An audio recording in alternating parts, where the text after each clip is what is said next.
এবং সেই শেখ হাসিনাকে তার জামাই মোদি আশ্রয় দিয়ে রেখেছে। ভালো হোক, উনি আমার বাংলাদেশের নাগরিক। উনি খারাপ কি ভালো সেটা আমরা বুঝবো।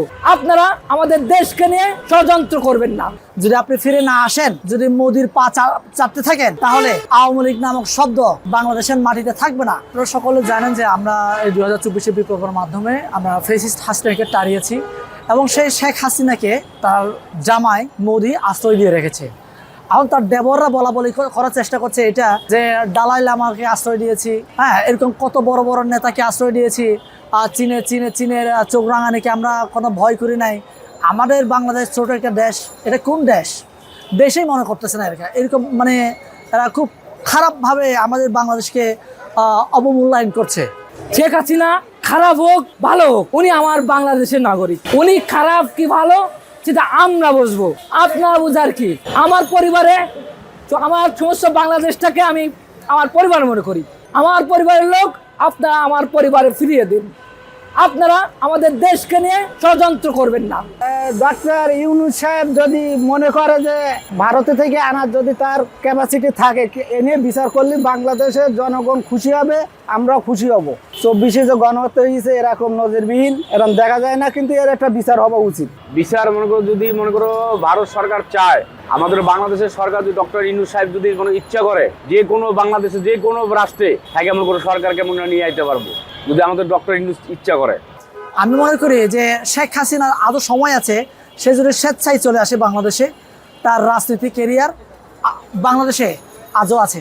কিন্তু সে যদি মনে করে যে সে মোদির ইশারায় মোদির সাথে সে থেকে যাবে, স্বামীর সাথে সে বড় ভুল করবে। উনি অবশ্যই, যেহেতু উনি আমার বাংলাদেশের নাগরিক, অবশ্যই দেশে আসবেন, কিন্তু বাংলার জনগণ তার বিচার করতে চায়, সেটা জনগণ করবে। শেখ হাসিনা উন্নয়ন করেছে কিন্তু গরিবের উন্নয়ন হয়নি ভাই, এটা আমার ব্যক্তিগত হিসেবে বলতেছি। রাস্তাঘাট, কালভার্ট, পদ্মা ব্রিজ কিংবা মেট্রো রেল স্টেশন করেছে অনেক কিছু, কিন্তু মানুষের জনগণের মন পায়নি ভাই, এই জন্যই তো তার উপরে ক্ষিপ্ত। হাসিনাকে বলি যে আমাদের বাংলাদেশের যে সমস্ত ছাত্র জনতা আপনাদেরকে ফিরিয়ে আনার চেষ্টা করছে, আপনারা ফিরে আসেন। আপনারা ফিরে আসতে পরে আপনার দল এবং আওয়ামী লীগ নামক শব্দ বাংলাদেশের মাটিতে থাকবে। যদি আপনি ফিরে না আসেন, যদি মোদির পা চাপতে থাকেন, তাহলে আওয়ামী লীগ নামক শব্দ বাংলাদেশের মাটিতে থাকবে না। আমাদের কথা একটাই যে মনে করো বাংলাদেশে আনুক, বাংলাদেশের বিচারটা হোক। সাধারণ নাগরিক হিসেবে শেখ হাসিনার বিচার একটাই, উনি বাংলাদেশে এই 15-16 বছরে যেই অত্যাচার করেছে ওগো নেতা কর্মী, মানে এটা অতিষ্ঠ। এই জন্যে বাংলাদেশের জনগণ সবাই একতা হয়ে মানে এর মনে করো পতন হয়েছে। এই পতন হওয়াতে মনে করো শেখ হাসিনার জন্য বাংলাদেশ থেকে ভারত চলে গেছে। আমাদের ডক্টর ইউনূস স্যার ইচ্ছা করে তাহলে ওরা মনে করে আনতে পারবো। যেহেতু শেখ হাসিনা আমাদের দেশের লাখো লাখো ছাত্র জনতাকে আঘাত করেছে এবং 2000 মানুষের জীবন কেড়ে নিয়েছে এবং 15,000-এর অধিক মানুষের অঙ্গহানি হয়েছে, তাদের কঠিন শাস্তি দেওয়ার জন্য শেখ হাসিনাকে দেশে ফিরে আনা উচিত বলে আমি মনে করছি। পাশাপাশি আমি মনে করি শেখ হাসিনার স্বেচ্ছায় বাংলাদেশে ফিরে আসা উচিত। সে যদি সত্যিকার অর্থে এই দেশটাকে নিজের দেশ মনে করে, বাংলাদেশ যদি তার শেখ মুজিবুর রহমানের দেশ মনে করে থাকে, তাহলে আমি মনে করি নিজ দেশে এসে সে যতই শাস্তি দেখ এদেশে জনগণকে দিবে।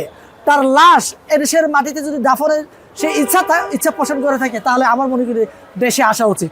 তা না হলে এই সুযোগে যদি সে দেশে না আসে, তাহলে তার লাশ বাংলাদেশের মাটিতে দাফন হবে না। আমি চাই আমার দেশের মানুষ আমার দেশে আসুক, অন্য দেশের মানুষ যেন আমার দেশকে ষড়যন্ত্র না করুক। আমরা প্রথম থেকে প্রতিবাদ করে আসছি ভারত যে আমাদের বিরুদ্ধে আগ্রাসন চালাচ্ছে। আমি বারবার বলছি, শেখ হাসিনা আমাদেরকে এই নেগেটিভ দিয়ে গেছে যে বাংলাদেশের চারপাশে ভারত আছে, যেহেতু ভারতের বর্ডার বিশাল এলাকা আমাদের বাংলাদেশের সাথে সম্পর্ক আছে, আমরা কিছুই করতে পারবো না, ওদেরকে ভয় পেতে হবে, এরকম একটা নেগেটিভ আমাদের মাঝে দিয়ে গেছে।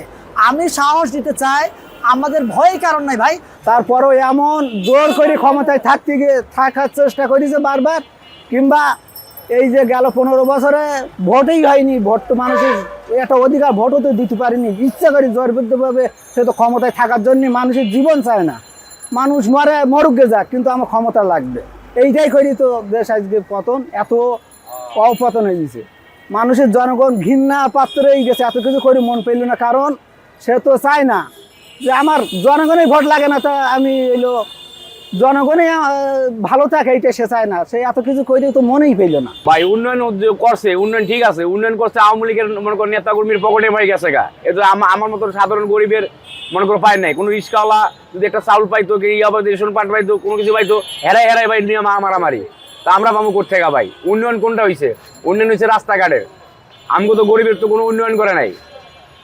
তা আমগো যদি গরম যে আমাদের যদি রিক্সা মনে করো যে আছে যতগুলো ভাই বোন কি শ্রমিক যতগুলো আছে, যদি একটু যদি মনে করো সরকার যদি মনে করো দেখতো, যে কোনো সরকার যদি একটু নজর দিত, তাহলে আজকে বাংলাদেশটা সোনার বাংলা হয়ে যেত।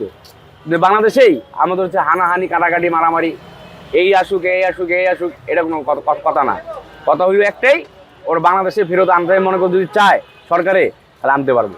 ময়ূক রঞ্জন বলেন, শুভেন্দু অধিকারী বলেন, কিংবা মোদী সরকার বলেন, ওদের দেশের পররাষ্ট্রনীতি ঠিক নাই, যার কারণে আজকে ওদের দেশের কৃষকরাই, ওদের দেশের ডাক্তাররাই, ওদের দেশের নাগরিকরাই ময়ূক রঞ্জন কিংবা শুভেন্দু অধিকারীর মতো লোকদেরকে হেনস্থা করার চেষ্টা করছে।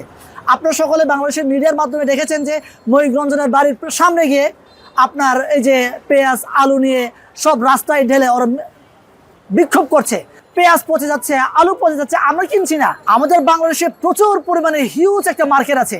এই মার্কেটটাকে ওরা কি নষ্ট করবে নাকি মার্কেটটাকে ধরে রাখবে ওদের ব্যাপার। এখন এরকম ময়ূক রঞ্জনের মতো পাগল নাগরিকদেরকে আমি মনে করি গণধোলাই দিয়ে ওদের দেশ থেকে টাড়ি দেওয়া উচিত।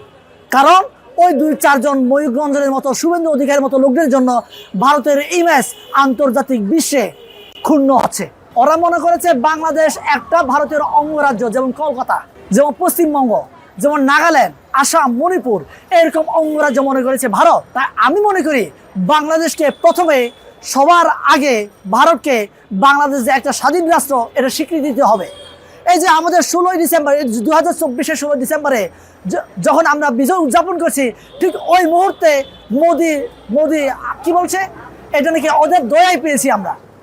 আহার ভাই, ওরা আমাদের দেশকে এই জন্য বলছি বেশি মনে করে না, তাহলে আমরা ওদেরকে কেন স্বীকৃতি দেবো? ওরা যেদিন বাংলাদেশকে স্বাধীন রাষ্ট্র হিসেবে স্বীকৃতি দিবে, সেদিনই আমরা ভারতকে স্বাধীন রাষ্ট্র হিসেবে স্বীকৃতি দেবো। তার আগ পর্যন্ত আমি ভারতকে বাংলাদেশের অঙ্গরাজ্য হিসেবে স্বীকৃতি দিতে চাই। ডক্টর ইউনূস স্যার যদি বলে যদি আনা যাইবো, তাহলে মনে করো ঠিকই মনে করো শেখ হাসিনার বাংলাদেশে ফেরত দিয়ে দেবো। তাছাড়া কোনো ম্যান নাই মনে করো আনার মতো। বিএনপিও পারতো না, জাতীয় পার্টিও পারতো না, আর মনে করো জামাতও পারতো না। মানে হাসিনার মনে করো বাংলাদেশে আনার লাগে শুধু একটাই পারবো, ডক্টর ইউনূস স্যারে, তাছাড়া কেউ পারতো না। আপনার এই যে ওবায়দুল কাদের কোথায় ছিল? আপনার স্পিকার শিরিন, সে কোথায় ছিল? সে তো আপনার বাংলাদেশের খোদ আপনার প্রশাসনের থেকে খুব সেফ জায়গায় সে ছিল এতদিন। তাহলে আমি মনে করছি যে আমাদের এই বাংলাদেশ থেকে ফেসিসকে যে আমরা টাড়ানোর চেষ্টা করছি, আমরা শেখ হাসিনাকে তাড়াতে পেরেছি, কিন্তু তার দোসরদেরকে আমরা এখনো টাড়াতে পারি নাই। তার দোসররাই এখন বিভিন্ন সচিবালয়ে, মন্ত্রণালয়ে ওরা আজও খুব দাপটের সহিত ওরা কাজ করে যাচ্ছে। এরই একজনের নাম যদি আমি বলি, আসিফ নজরুল ইসলাম, যিনি কিনা সবচেয়ে এই উপদেষ্টাদের মধ্যে শক্তিশালী একজন ব্যক্তি।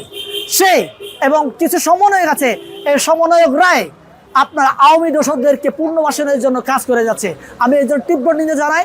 আমরা যদি সতর্ক না হই, তাহলে এই যে 3 জন বিপ্লবী মারা গেছে, এই 3 জনের পাশাপাশি আমরা প্রত্যেকের তালিকা কিন্তু করা হচ্ছে। আমরা যদি সতর্ক না হই, আমরা যদি নির্মূল করতে না পারি, তাহলে আমাদেরকে অচিরে তালিকা করে আমাদেরকে গুম করা হবে, খুন করা হবে।